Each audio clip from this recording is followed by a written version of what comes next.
Hej og velkommen. I den her video skal vi se på, hvad er bølger. Du vil i den her video lære lidt omkring, hvad er en bølge. Du vil se på, hvad er tværbølger, hvad er bølgelængder, hvad er frekvens og hvad er en amplitude.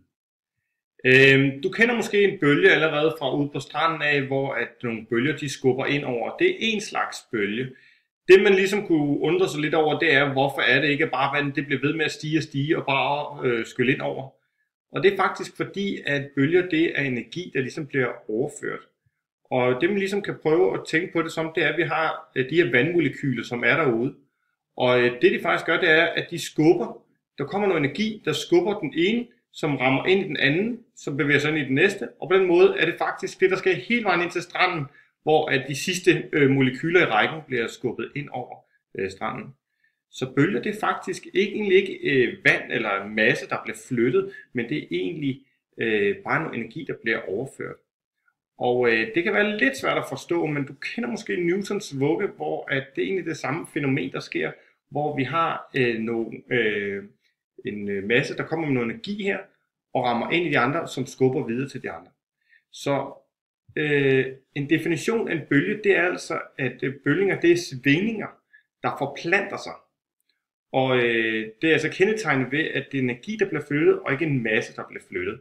Og når jeg så sagt, at massen ikke flytter sig, så er det jo lidt forkert, fordi vi har lige præcis set, at de skubber sig en lille smule til hinanden. Men det er egentlig ikke dem, der forplanter, det er bare, de forplanter sig, den her svingning.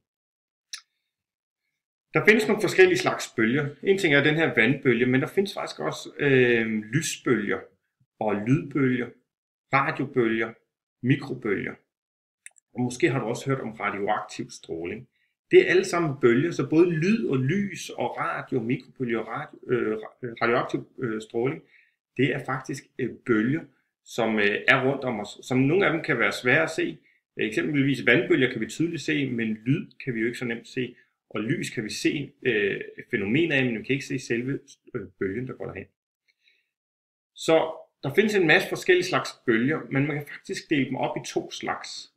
Og den ene slags bølge, det er det vi kalder en tværbølge. Og her der går bølgen altså på tværs af bølgens retning. Og den anden det er en længdebølge, hvor der går bølgen langs retningen.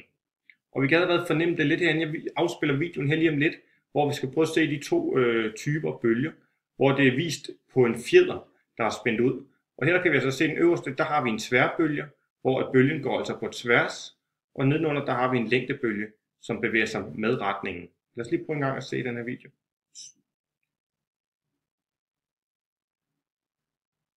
Okay.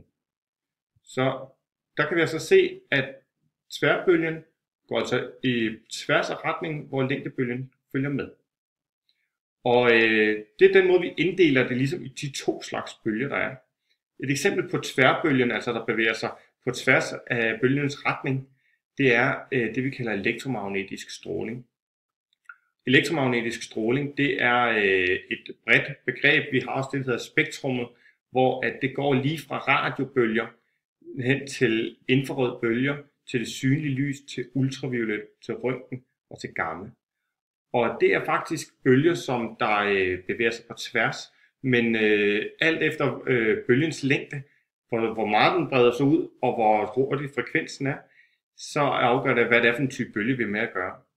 Og eksempelvis har vi synlig lys, som det vi kan se i farver, det er faktisk en lille bitte del af det spektrum her.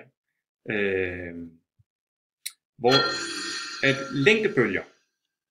længdebølger er altså på længden, og det eksempelvis det er lydbølger. Lydbølger går altså ind og bevæger sig i den retning.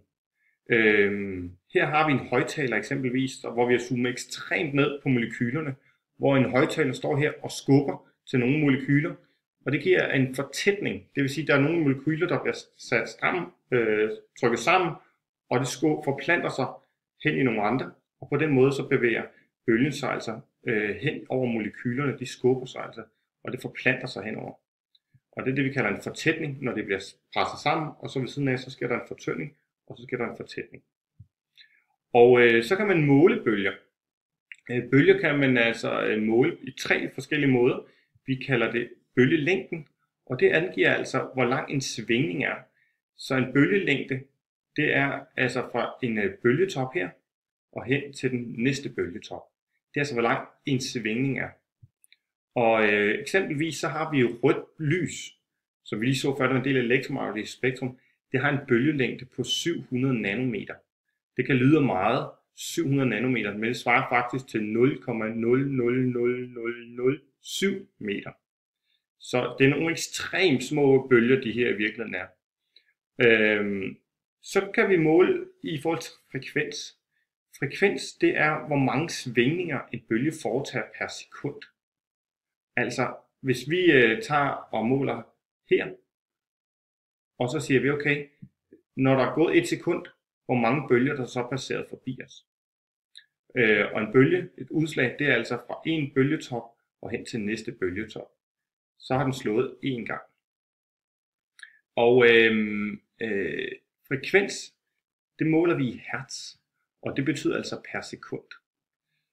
Vi kan se den her, den nederste, den grønne her, den har faktisk cirka dobbelt så højt frekvens som den røde opover.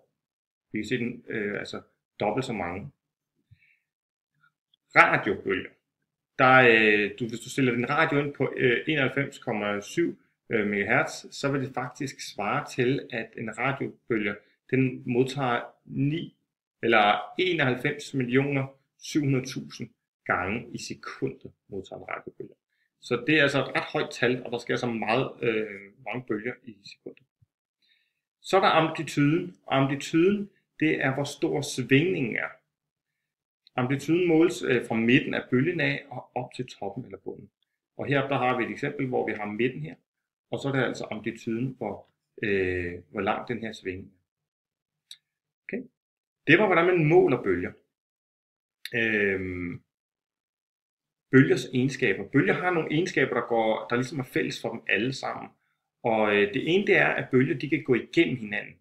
Eksempelvis når vi snakker sammen i rummet, der kan være flere, der snakker sammen, og det stopper ikke hinanden.